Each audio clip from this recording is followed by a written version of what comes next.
Começa mais uma edição do JR 15 Minutos, o podcast da Record TV que aprofunda as notícias que mais mexem com a nossa vida.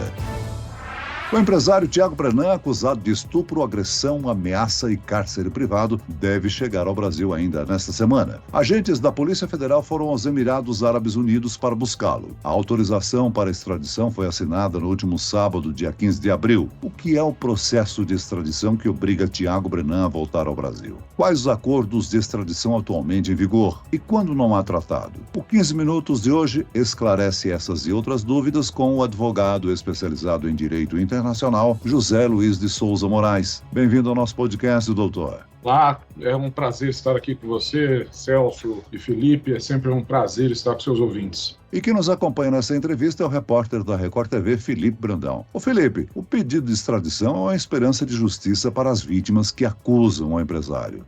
Olá, Celso, obrigado pelo convite. Doutor José, também eu agradeço a sua participação. Exatamente, Celso. 8 meses depois, as vítimas estão com a sensação de justiça.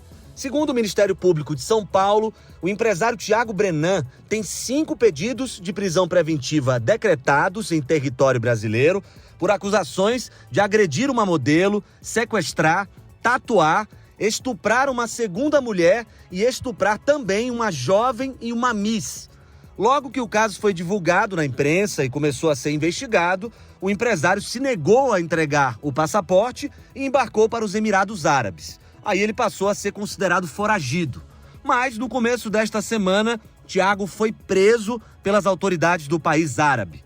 Havia o temor, de que ele fugisse para a Rússia e a expectativa é que ele seja extraditado ainda essa semana. Doutor José, você poderia explicar mais sobre o processo de extradição? O processo de extradição nada mais é do que a cooperação internacional na área criminal. Os países, eles cooperam entre eles justamente para impedir que as fronteiras internacionais sejam utilizadas como um meio de se furtar a aplicação da justiça criminal. Então, a extradição nada mais é do que o pedido realizado de um país, quer dizer, de um Estado soberano, para que outro Estado soberano, para que outro país entregue uma pessoa para ser processada ou para cumprir pena no país solicitante.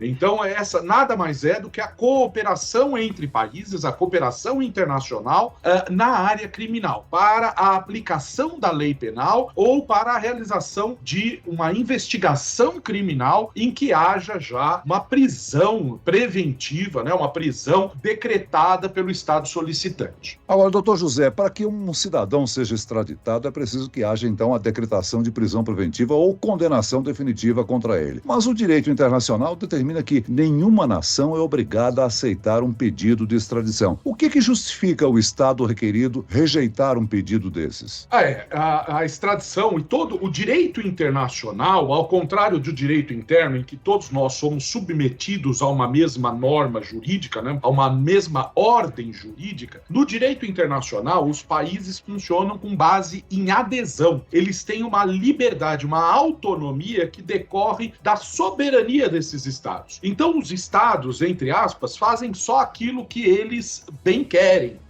de acordo com a adesão a tratados internacionais. Existem 2 formas de extradição.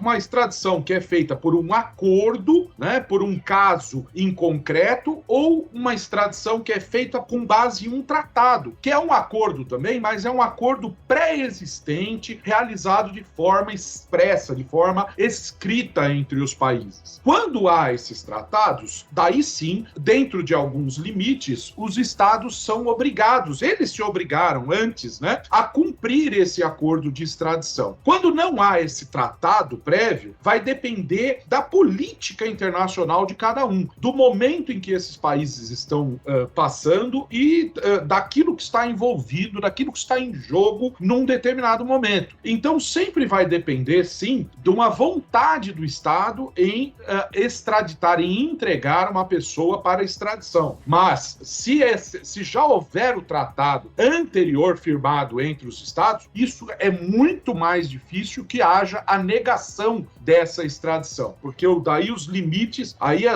não é uma total liberdade entre os países, mas sim algo que está dentro de alguns pontos de conveniência e oportunidade dentro daquilo que já é previsto pelo acordo previamente firmado entre os países. Doutor José, o fato de os Emirados Árabes terem acatado ao pedido de extradição é um sinal importante de aproximação entre os dois países? Você acredita que é um gesto que estabelece uma reciprocidade entre as duas nações? Exatamente, a palavra mágica você falou aí, é reciprocidade. Na verdade, quando não há um tratado, quer dizer, quando não há acordo pré-estabelecido, o acordo vem de caso em caso, né? Como houve agora com os Emirados Árabes. E o Brasil certamente vai corresponder a esta, entre aspas, gentileza dos Emirados Árabes num futuro, vai fazer essa reciprocidade, vai tratar os Emirados Árabes da mesma forma com que eles estão nos tratando agora, nesse caso do Brenan, certo? Então, essa reciprocidade é a alma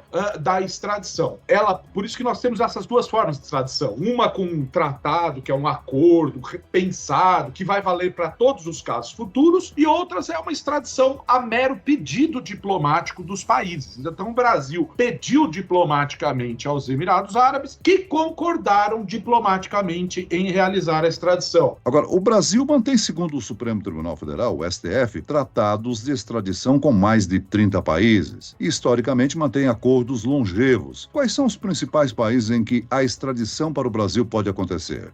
São muitos, como você falou, são diversos. Austrália, Canadá, o Chile, a própria China, os Estados Unidos, isso é muito comum, na Espanha, nos Estados Unidos, Portugal, Itália, França, o Reino Unido, todos esses têm acordos já que são pré-estabelecidos, são tratados internacionais, são convenções de um país com outro. E essas convenções têm que ser respeitadas. Aí sim, quando nós temos um tratado e ele é desrespeitado, aí o país que foi prejudicado por esse desrespeito pode, inclusive, pleitear uma sanção contra aquele país que não cumpriu a sua parte do tratado. É diferente dessa outra forma que reside apenas na diplomacia e na reciprocidade. Pode ser que amanhã os Emirados Árabes peçam um condenado que esteja aqui no Brasil e nós nos recusemos a dar, certo? A entregar essa pessoa. Aí você descumpriu essa reciprocidade. Mas, veja bem, apesar de haver os tratados e apesar de termos essa reciprocidade, a extradição não é algo simples, tá? Porque ela tem mais de 12 requisitos, para a gente ter ideia, que tem que ser cumpridos para que essa pessoa seja extraditada. Não é algo simples, porque os direitos dos estados não são todos iguais. Então nós não vamos extraditar se não for crime aqui e lá ao mesmo tempo. E existe também um outro aspecto, né, doutor José? Segundo a legislação brasileira, os cidadãos natos, isto é, pessoas nascidas aqui no país, não podem ser extraditadas. É por esse motivo que o ex-jogador Robinho, acusado de estupro e condenado a 9 anos, não pôde ser preso e deportado para a Itália, né? Exatamente. Aqui, a nossa Constituição, e a maioria das constituições dos outros estados também, quando eu falo estado, os nossos ouvintes têm que saber que eu estou falando países. Os natos, quer dizer, aqueles nascidos no Brasil ou nascidos de pais brasileiros, eles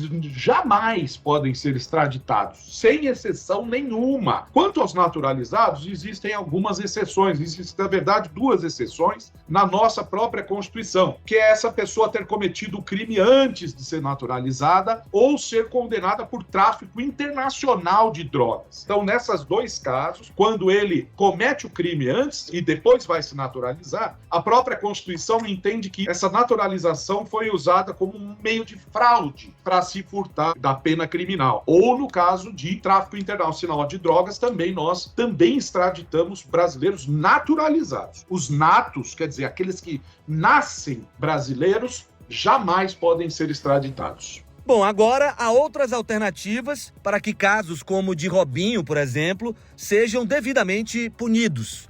Qualquer país, doutor, pode solicitar a transferência da execução de pena? não é qualquer país também. Até o Brasil, essa execução extraterritorial da pena, ela é algo muito parecido com a extradição sem a entrega, mas ela tem a mesma finalidade da extradição, que é impedir que as fronteiras sejam utilizadas como forma de impunidade. Então o Robinho vai cumprir pena aqui porque ele foi condenado com trânsito em julgado e com todo o devido processo legal no exterior. Então ele cumprirá a pena aqui por conta de acordos que foram firmados pelo Brasil com diversos países. Você vai se lembrar do sequestro do Abílio Diniz. Foi isso que levou o Brasil a modificar as suas relações internacionais, permitindo essa possibilidade. E também a Lei 13.445, que é a lei da migração, também permite essa possibilidade do cumprimento extraterritorial da pena. Na impossibilidade da extradição, quais são as outras medidas que as justiças estrangeiras poderiam adotar para tentar executar a pena de um réu? Como eu falei agora há pouco, os estados gozam de algo que se chama soberania. Então, um estado não pode invadir um outro estado, pelo menos nos termos do direito, isso não pode acontecer. Um estado não pode invadir um outro país para capturar um condenado, um processado, apesar de que isso já aconteceu por diversas vezes na nossa história recente. O exemplo mais recente é o próprio Bin Laden, em que os Estados Unidos entram no Paquistão, sequestram e matam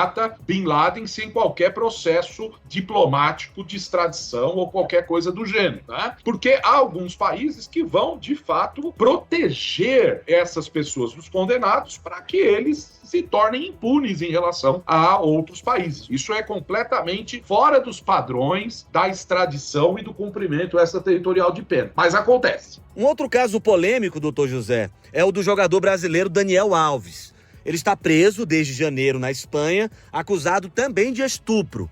A juíza do caso ordenou a prisão preventiva do jogador pelo alto risco de fuga, porque possui recursos financeiros. Tem acordo de extradição, a Espanha, os Estados Unidos, a França, a Itália, mas nesse caso não seria uma extradição, porque ele foi preso lá, cumpriria a pena lá. O que poderia acontecer é, eventualmente, se ele conseguisse fugir para o Brasil, ele cumprisse a pena aqui. O caso dele é diferente. Do Robinho, ele se furtou da prisão no estrangeiro e aqui se encontra. Então aqui ele poderia cumprir a pena. Do caso do Daniel Alves, é ele permanecer lá e cumprir pena lá e responder o processo. O que acontece nesses casos, como também aconteceu com esse caso grotesco dessas duas brasileiras na Alemanha, né, é que o Brasil e os seus consulados, sua embaixada, ela tem que prestar uma assistência aos brasileiros que se encontram processados e presos no exterior. Isso é uma obrigação do Brasil, uma obrigação do Itamaraty de verificar se essas pessoas estão tendo seus direitos de defesa preservados. É isso que nós temos que fazer. Mas nós não podemos impedir que esses países apliquem a sua lei penal. Doutor, o Brasil e a Tailândia não possuem tratado de extradição. E este assunto ganhou notoriedade quando 3 brasileiros que desembarcaram na Tailândia no ano passado foram flagrados pelas autoridades locais com drogas. No país, o tráfico internacional de drogas é passível de condenações à prisão perpétua ou até mesmo à pena de morte. Essas condições implicam em um possível processo de extradição ou não? Se são brasileiros e estão presos lá, o que cabe, a única coisa que cabe ao Brasil, por meio do Itamaraty, é pedir a clemência desses estados, por exemplo, que não apliquem a pena de morte. Isso depende de um pedido diplomático do Brasil em relação a esses países. Quer dizer, você aplique a lei do seu país porque eu não posso impedir que você o faça. Mas, por favor, não mate o meu nacional. Deixe ele preso, mas não mate. Mesmo isso, nas Filipinas, foi negado o pedido diplomático de não haver pena capital de alguns brasileiros. Eu me lembro de um que traficou cocaína dentro de uma asa delta, salvo engano. Essa pessoa foi morta. As Filipinas não aceitaram o pedido diplomático do Brasil para que não houvesse a pena capital. E não há o que fazer, porque a lei do Estado, por conta dessa soberania, é ela que deve ser aplicada e ponto final. Você fez uma pergunta que eu respondo de outra forma também. Nós nunca poderíamos extraditar nem mesmo um filipino para as Filipinas para que ele fosse condenado à morte. Isso é uma das limitações do direito de extradição que a gente tem aqui no Brasil. Nós não podemos mandar alguém para ser extraditado para cumprir pena capital. Então a gente faríamos a extradição para as Filipinas com condicionada essa extradição a que ele ficasse preso pelo prazo máximo de 30 anos e que não fosse condenado à pena de morte. Se ele cumprisse, ok. Se não cumprisse, que é a pergunta que poderiam fazer agora, né? Tá bom, você extraditou, ele vai lá e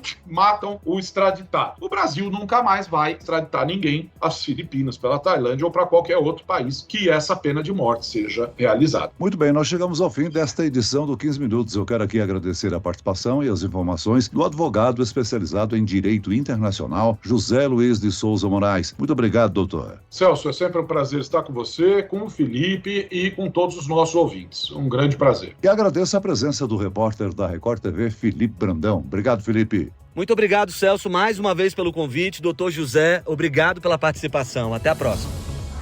Esse podcast contou com a produção de David Bezerra e dos estagiários Fernando Russo, Lucas Brito e Kátia Brazão. Sonoplastia de Marcos Vinícius. Coordenação de conteúdo, Edivaldo Nunes e Deni Almeida. Direção editorial, Tiago Contreira. Vice-presidente de jornalismo, Antônio Guerreiro. E eu, Celso Freitas, te aguardo no próximo episódio. Até lá.